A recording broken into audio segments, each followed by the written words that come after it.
Today I will show you how to knit bed socks. First, make sure the racking handle is in its lowest position. Raise 14 needles on the front bed and place the edge springs on the last working ones. Now raise 14 needles on the back bed of the machine. You have to observe the needle rule. Set both locks to N and the stitch size to 3.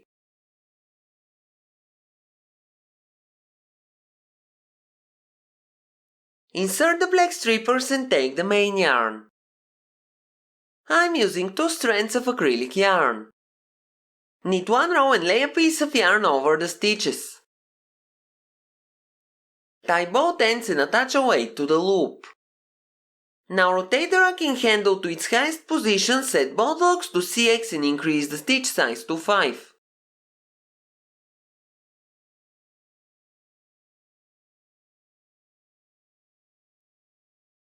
Now knit 4 rows.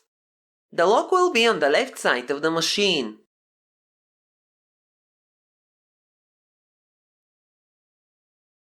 At each end on each bed, take the 2 end stitches and move them 1 needle out. These would be the increases for the heel.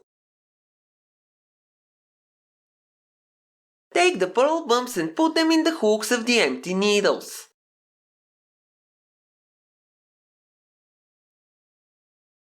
The increases are made the same way as for the glove that I knitted recently. You can see some close-up shots in that video.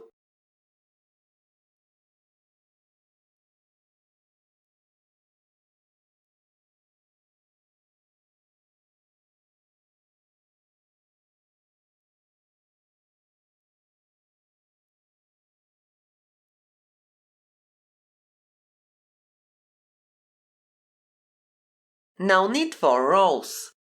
The lock will be on the left side of the machine. Now make the increases the same way. If you want the lock to be on the right side of the machine, you have to start knitting with the lock on the left side.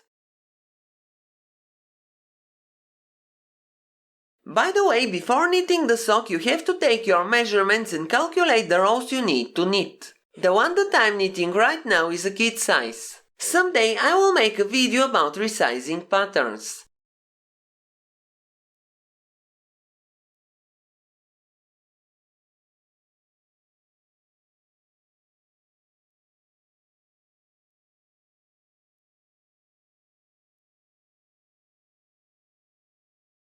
Now knit 4 rows again. You have to repeat these steps until you have 38 needles on each bed and the row counter is at 49 rows. Now clear the row counter and set both locks to GX.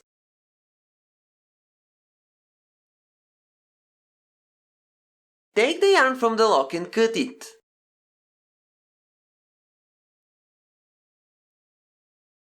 Now slide the lock to the right. Insert the main yarn into the slot at the right, then move the lock to the color changer and take the waste yarn.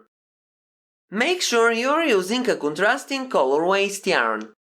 Clear the row counter, set the front lock to N and knit 4 rows.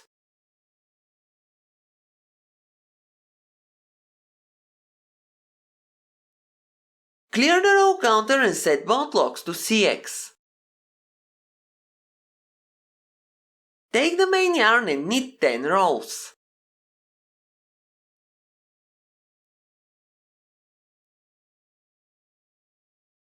Don't reset the row counter. At each end on each bed, take the 2 end stitches and move them 1 needle in. Put the empty needles out of working position.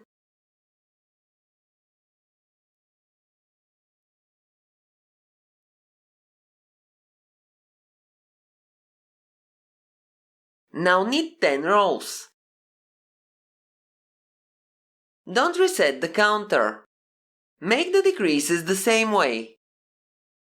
According to the instructions, you have to decrease a total of 5 times.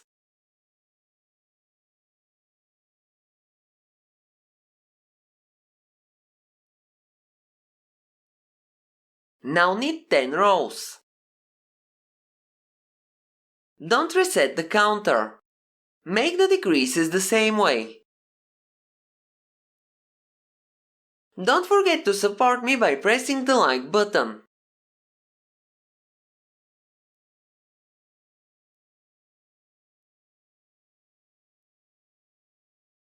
Knit 10 more rows and continue decreasing.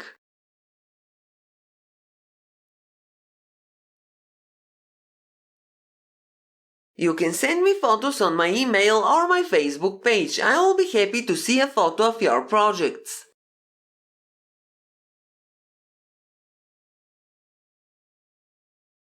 Knit 10 rows and clear the row counter. Now make the last decreases. You have to repeat the same steps.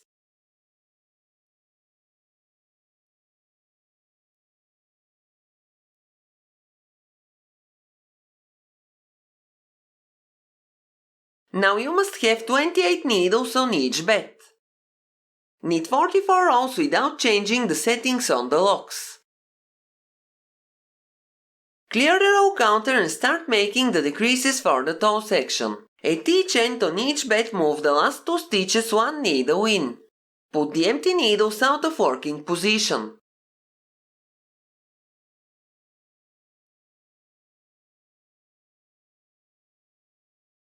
Knit 4 rows and repeat the same steps. You have to decrease 12 times in total. So the first 6 times you will knit 4 rows after each decrease. The row counter will be at 24 rows. When making the second group of 6 decreases, you will knit 2 rows after each one. Finally, you will have 4 stitches on each bed and the row counter will be at 36 rows. Now take the yarn from the lock and cut it. Remove the weight, thread the yarn in the double-eye bodkin 2 and sew off the stitches. First take the stitches on the front bed from right to left, then take the stitches on the back bed from left to right.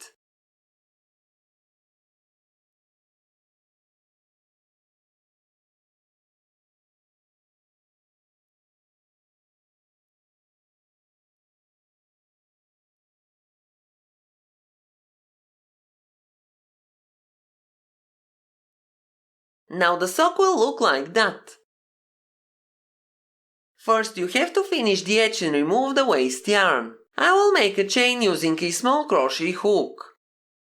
Now it will look like this. At this point I have to remove the waste yarn. Be very careful because you can cut through the sock, especially if you are using sharp scissors like mine.